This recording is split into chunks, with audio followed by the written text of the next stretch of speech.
Assalamualaikum warahmatullahi wabarakatuh. Kali ini kita akan membahas pelanggaran atau hukuman di pesantren. Tonton terus ya videonya. Kalau yang pelanggaran ringan sih, selama 8 tahun saya di pondok banyak lah. Saya selama 6 tahun sering banget. Saking seringnya saya sampai gak bisa menghitungnya. Udah gak bisa dihitung. Keseringan dan tidak bisa terhitung kalau pelanggaran berat.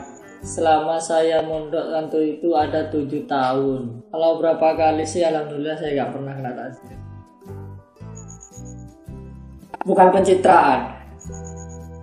Seingat saya sih 3 kali. 3 kali. Selama 8 tahun, hampir 8 tahun. 5 kali selama 6 tahun. Saya kurang lebih 2 kali ya selama 6 tahun.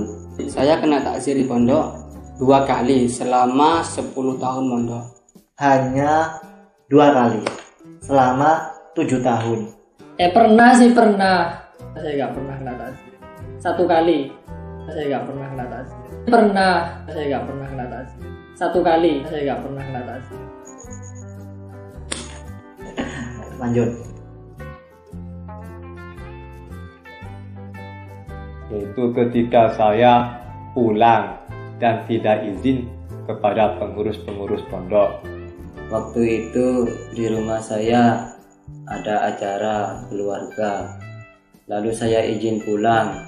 Waktu itu kan saya pulang, ada urusan. Saya pernah izin pulang, cuma hanya dibatasi 1 hari. Dan saya nakal. Dan saya malas untuk balik, sempat punya pikiran untuk boyong.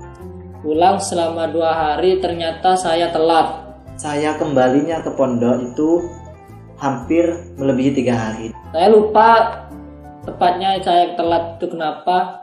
Pokok telat.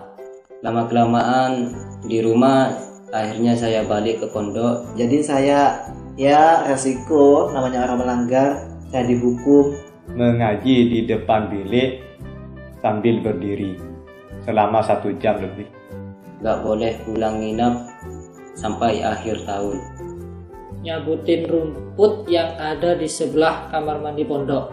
Mengaji di tengah lapangan pada ba'da zuhur. Yang paling parah itu pada saat saya melanggar ke warnet ya. Ke warnet. Lalu sore saya sudah balik ke pondok. Pelanggarannya itu gak nyetor, gak ikut setoran nago. Ba'da Isya saya dipanggil pengurus ke kantor, ditarap di sana. Dan itu banyak teman-temannya ya pada saat itu sama-sama ngewarnet, dipanggil sekitaran ada 7 orang lah. Saya dulu pernah melanggar 2 kali itu. Ya kok gak paham aku pertanyaannya. Dijewer satu persatu, dihukum. Berarti mencerna. Ya biasa ngaji di lapangan setengah jam itu atau setengah juz. Oh mungkin. Ngaji di depannya tuh kantoran selama 1 jam, aduh pegel. Yang namanya betis. Pelanggarannya itu keluar dari batas pondok pada waktu malam. Dan yang paling parah itu ya, gak ikut setoran adom 140 bet itu hukumannya ngorok got. Dan saya ditakzir mengaji di tengah lapangan dan mengelilingi lapangan selama 21 kali. Membersihkan got mulai dari jam 3 sampai jam 6 maghrib. Tapi yang parah itu enggak sih kayaknya. Kalau yang paling parah sih kayaknya gak pernah. Kalau yang parah sih saya gak pernah. Adanya yang receh-receh doang, cuma Di antaranya itu begadang, tak jamaah, gak ngaji tafsir, gak ngaji ihya, gak lalaran. Apalagi ya, banyak lah pokoknya. suruh nyapu, suruh Mengaji cuma setengah juz gitu. Kalau ditunda pulang, setiap pulangan saya pasti nggak tunda. Karena telat jamaah. Bukan telat, gak ikut jamaah. Nulis surat Al-Muluk, ada yang menulis surat waqiah atau al-muluk, cuma gitu-gitu aja. Bayar berapa ribu gitu? Bayar denda 5.000 karena gak piket. Saya kena denda 5.000 itu sering. Bayar denda 10.000 karena begadang. Menurut saya sih gak berat sih seperti itu.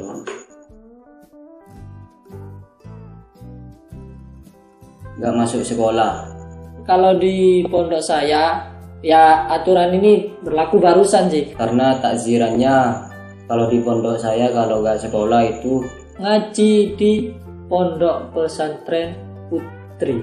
ngaji Quran di pondok putri sambil berdiri selama 1 jam. Bayangin kalau sekarang ngaji ke pondok putri ada di tengah suasana kaum-kaum hawa, dilihatin sama perempuan-perempuan. Pelanggaran yang paling aku takutin dan ngati-ngati banget itu Tidak hafal nadoman. gak ada lagi, yaitu berhubungan dengan pondok pesantren putri sendiri. Dan alhamdulillah saya tidak pernah dihukum dan semoga kedepannya tidak. Soalnya kalau kita tidak hafal nadoman, kita dihukum disuruh mengaji di dalam pondok putri. Waduh, itu fatal banget.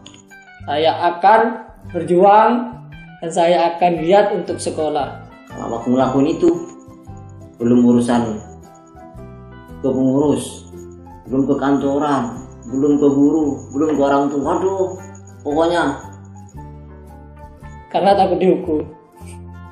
Pelanggaran yang paling saya ngati-ngati yaitu Ketahuan membawa sesuatu yang berhubungan dengan elektronik, Itu membawa HP ya. entah itu HP atau soundbox. tidak ikut mengaji sorokan, mandi setelah adzan.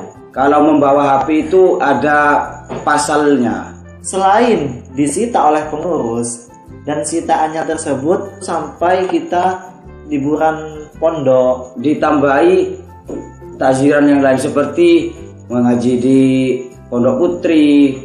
Kalau ada santri yang gak ikut sorokan, itu ditakzir membaca Al-Quran di depan dalam. Seorang santri yang mandi setelah adzan itu akan digundul rambutnya. bayangin tuh, sudah terkena hukuman, kena sanksi, Bersih-bersih satu pondok, bersih-bersih kamar mandi. dan barang saya ditahan selama sampai pulangan pondok. Kalau saya sih yang paling berhati-hati yaitu dengan jamaah. Pelanggaran yang paling saya takuti itu nyuri ya. Karena apa? Karena kalau sampai nyuri itu hukumannya berat sekali itu. Karena apa? Kalau ketahuan anjen memang nyuri langsung dimasukkan ke kantoran, ditarap di sana. Karena apa? Gak pakai kakean omong, langsung dipukuli kalau ketahuan benar-benar nyolong. Karena kalau sekarang kita tidak ikut jamaah 1 kali, itu waktu liburannya itu ditunda 6 jam. Lalu dibawa ke pondok putri, ngajikan di sana, dan di dadanya ini ditulisi maling, saya maling. Nah, kalau sekarang kita tidak jamaah 2 kali otomatis 12 jam. Kalau sampai 4 kali, kan otomatis 1 hari bisa-bisa. Nah, dan seterusnya. Jadi saya berjamaah itu lebih mengati-ngati. Dan lebih dari itu sih melanggar syariat ya. Jadi saya takut sekali untuk nyolong. Ya, itulah beberapa pembahasan tentang pelanggaran-pelanggaran atau hukuman yang ada di pondok pesantren kami. Bila ingin tahu topik-topik tentang dunia santri yang lainnya, maka jangan lupa tuh tekan tombol merah di bawah sini. Dah.